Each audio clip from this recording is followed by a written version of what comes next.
ओम शांति। आज शिव बाबा के महावाक्य हैं 25 जुलाई 2026 के।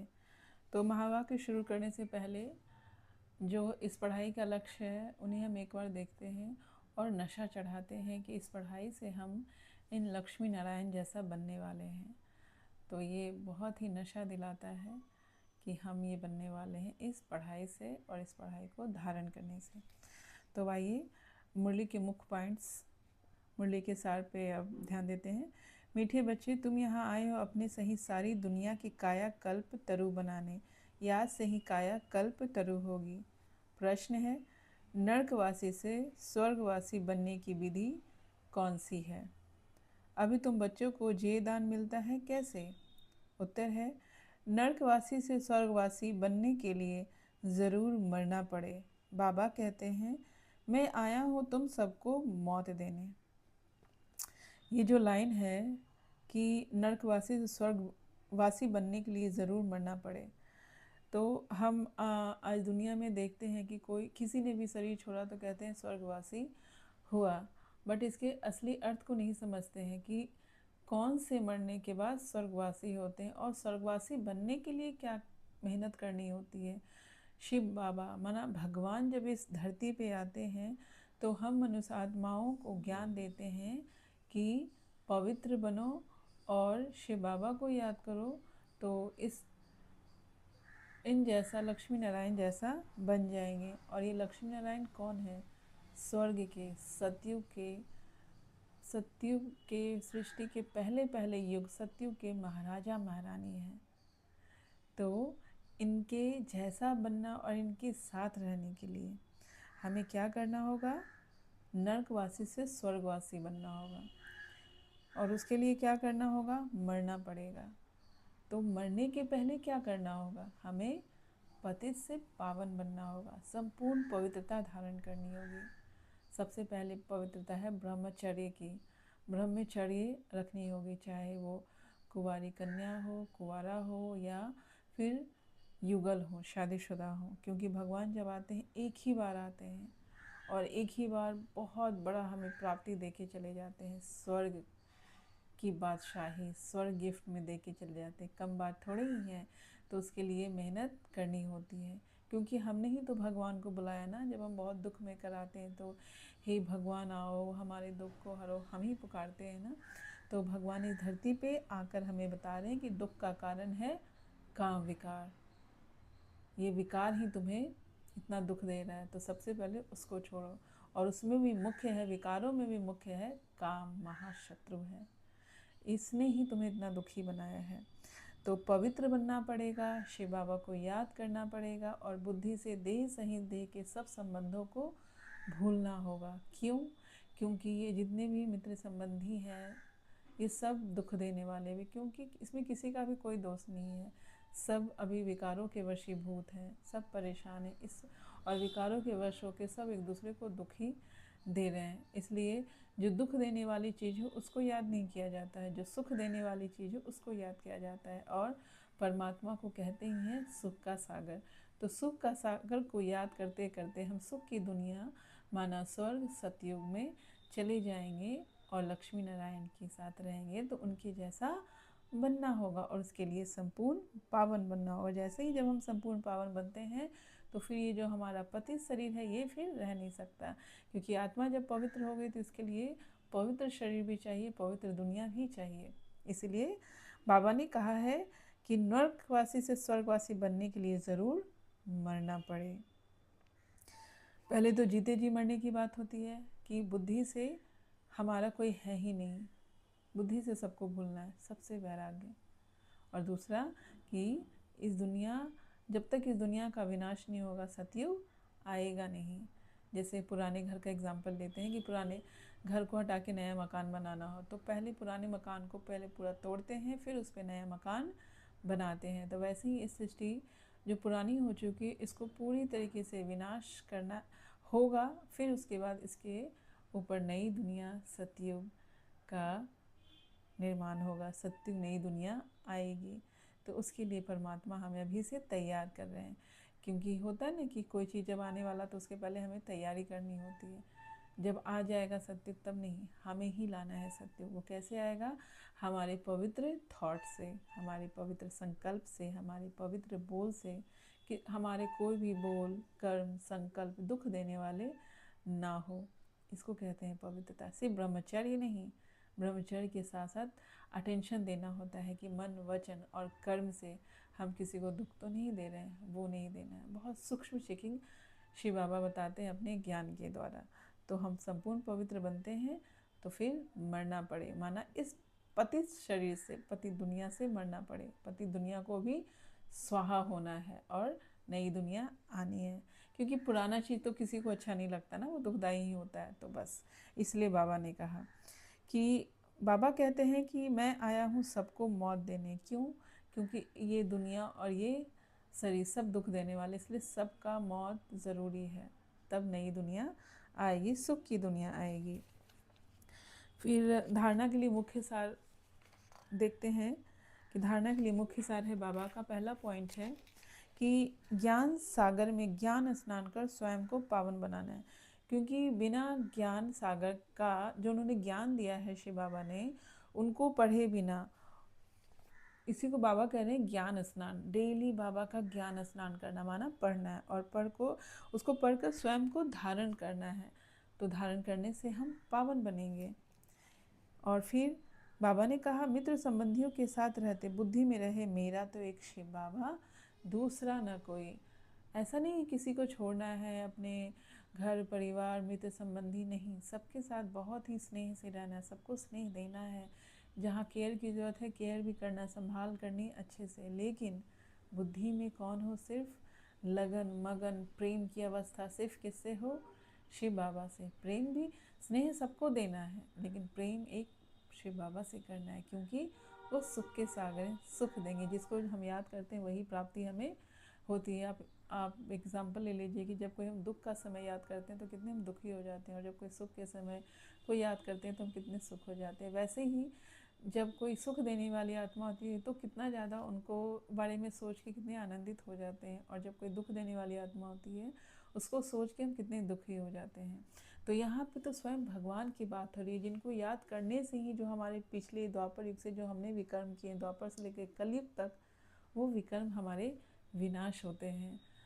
तो भगवान को याद करने से हमारे पिछले विकर्म विनाश होते हैं, और हमारे अंदर साधो गुण और अष्ट शक्तियाँ आती हैं। इसलिए भगवान इस धरती पे आते हैं तो कहते हैं कि देह सही देह के सब संबंधों को भूल मुझे याद करो। इसके पीछे का कारण ये है, ऐसा नहीं किसी को छोड़ना है। दूसरी धारणा है, विष्णुपुरी में चलने के लिए पक्का वैष्णव अर्थात पवित्र बनना है। विष्णुपुरी क्या है? सत्य को कहते हैं। विष्णुपुरी किसे कहते हैं? स्वर्ग को कहते हैं, जहाँ ये श्री लक्ष्मी श्री नारायण राज्य करते हैं। तो उस दुनिया में चलना है। तो उस दुनिया में चलने के लिए हमें कितना पवित्र बनने की ज़रूरत है। आप एग्जाम्पल ले लीजिए कि जब हम पूजा करते हैं लक्ष्मी नारायण की, या फिर मंदिर में जाएं, कितनी पवित्रता, स्वच्छता, शुद्धता होती है, जबकि वहाँ तो पत्थर की मूर्ति है, फिर भी इतनी ज़्यादा होती है। और यहाँ पे तो शिव बाबा बात करें साक्षात चैतन्य में, वहाँ लक्ष्मी नारायण होते हैं सतयुग में, स्वर्ग में। तो उस दुनिया में हमें जाने की बात कर रहे हैं, तो हमें उस दुनिया में जाने के लिए स्वयं लक्ष्मी नारायण के साथ रहने के लिए कितना पावन बनने की ज़रूरत है। आपने ये देखा होगा कि रामायण में राम सीता का जिन्होंने रोल प्ले किया है, वो रोल प्ले करने के बाद उनमें कितनी सात्विकता आई, कितनी पवित्रता आई। सिर्फ रोल प्ले करने में, है भी नहीं, सिर्फ रोल प्ले किया उन्होंने, तब जाके उनमें इतनी पवित्रता, लोग उनको इतना रिस्पेक्ट देते हैं। और यहाँ पे तो हम स्वयं बन रहे हैं लक्ष्मी नारायण समान, तो कितना ज़्यादा हम में श्रेष्ठता और पवित्रता होनी चाहिए। इसलिए बाबा ने कहा है कि विष्णुपुरी में चलना है तो उसके लिए वैष्णव बनना। वैष्णव अर्थात ही होता है संपूर्ण पवित्र। ऐसा नहीं कि सिर्फ वेजिटेरियन हो गए तो पवित्र हो गए, नहीं। हमने नॉनवेज नहीं खाया, सिर्फ वेजिटेबल खा रहे तो हम संपूर्ण पवित्र हो गए, नहीं। संपूर्ण पवित्रता का भी अर्थ भगवान इस धरती पर अगर बताते हैं कि संपूर्ण पवित्रता किसे कहते हैं। देवी देवता तो वैसे भी लहसुन प्याज नहीं खाते, तो लहसुन प्याज तो वैसे भी नहीं खाना है। लेकिन मन के खाना जो हमारा है वो भी बहुत ही शुद्ध पवित्र होना चाहिए।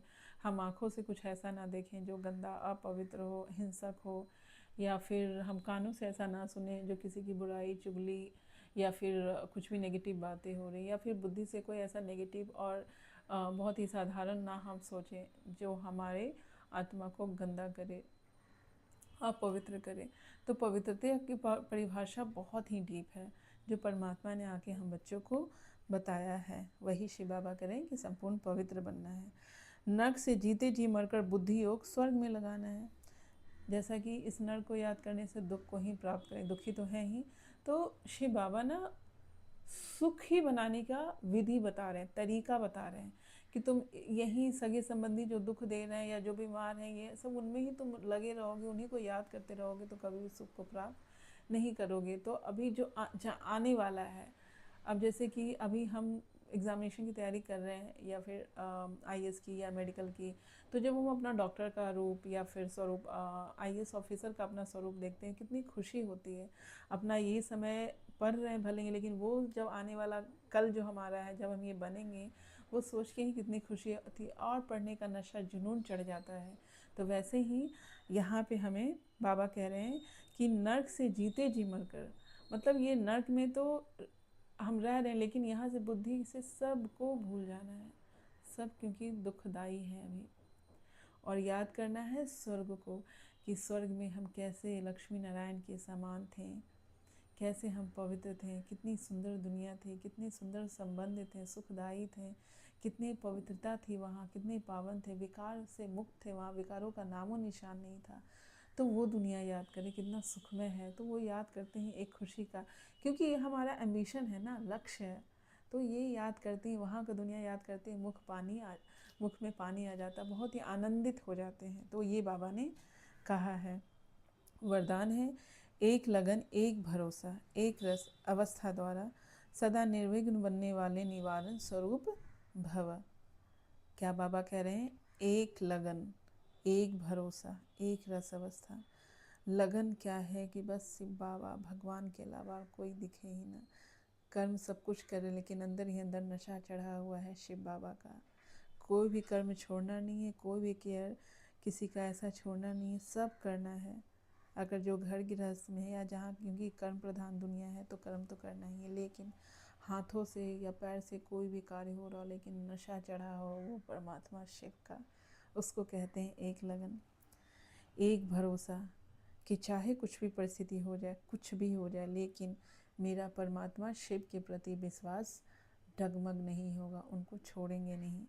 एक रस अवस्था, चाहे कितनी भी विकराल परिस्थिति हो, कैसा भी कुछ भी हो, लेकिन अवस्था हमेशा एक रस माना, जो परमात्मा की याद में जो हमेशा सुख और आनंद में अवस्था होती है वो रहनी चाहिए।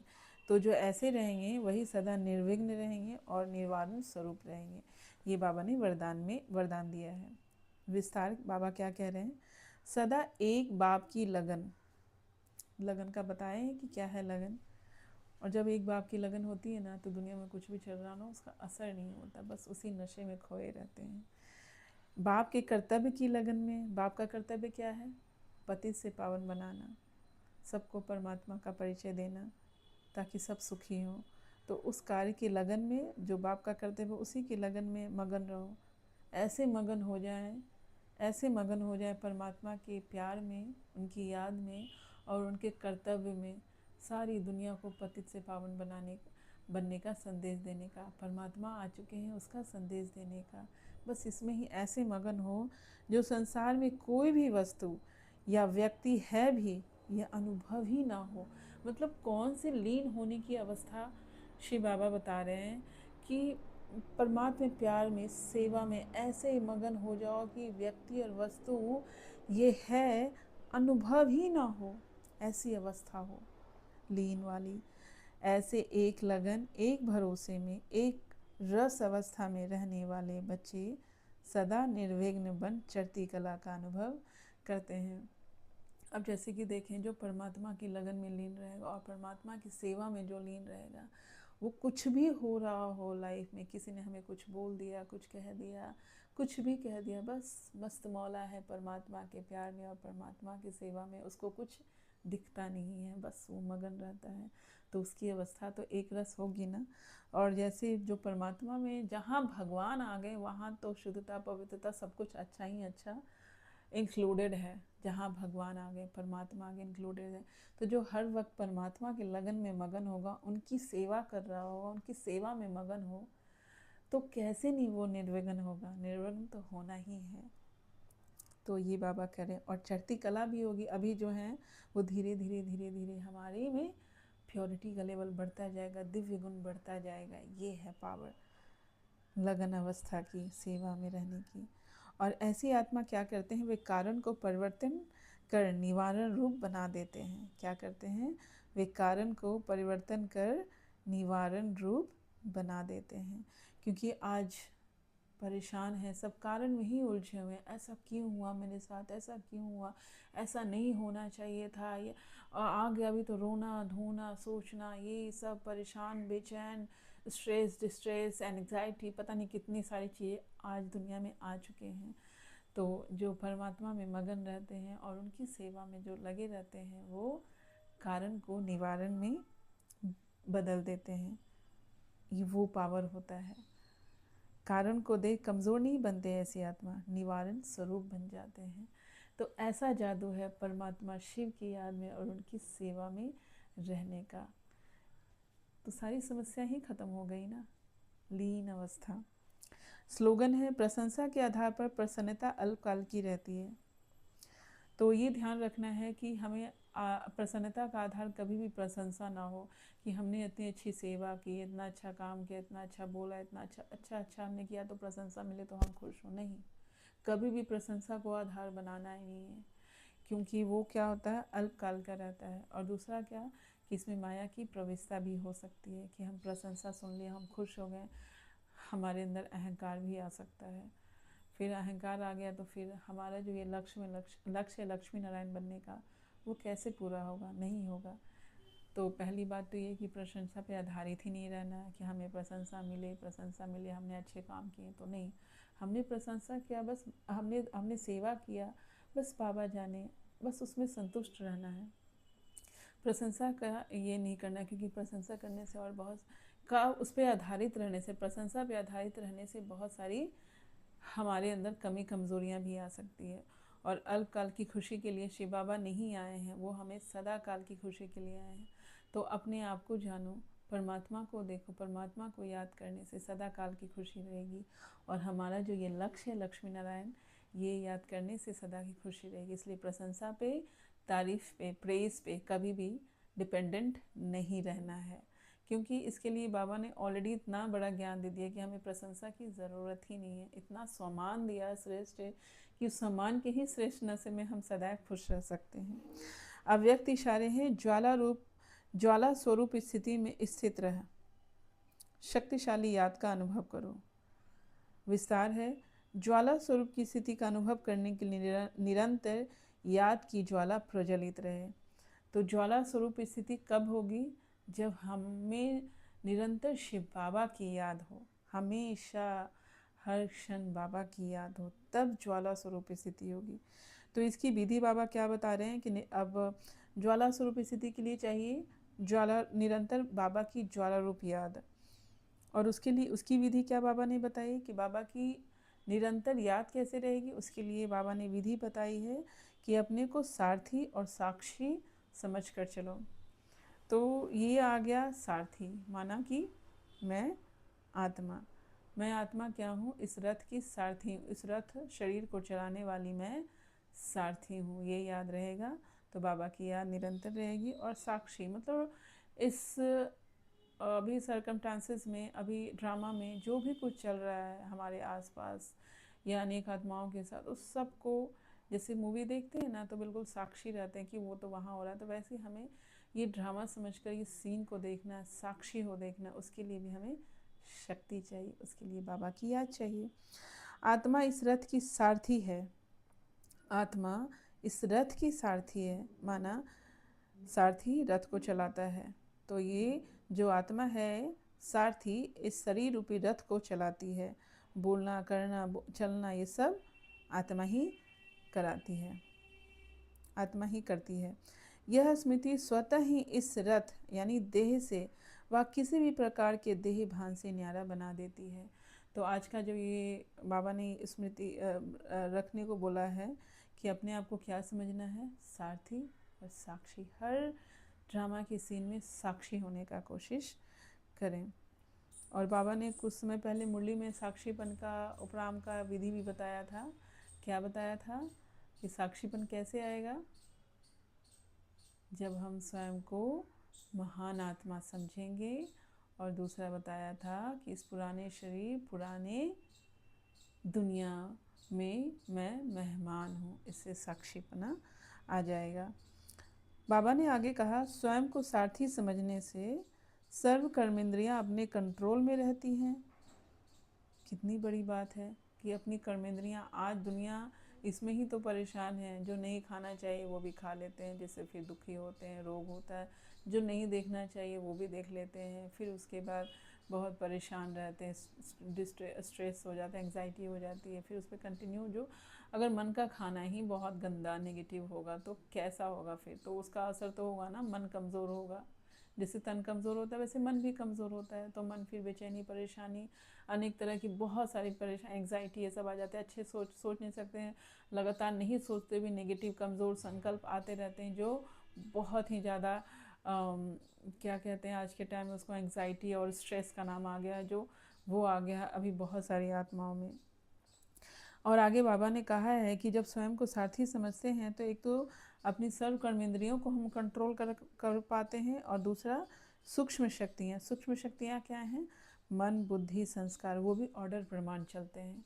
तो इसमें इतनी पावर है स्वयं को सारथी समझकर चलने में। तो स्वयं को आज से ही अपने ऊपर अटेंशन दें कि मैं आत्मा सारथी हूँ इस रथ की, माना इस शरीर की। तो इसकी प्राप्ति बहुत बड़ी है। क्या कि इन कर्मेंद्रियों के और सूक्ष्म शक्ति, मन, बुद्धि, संस्कार की हम हमारे ऑर्डर प्रमाण चलेंगे। तो ये थी आज की मुरली। ओम शांति।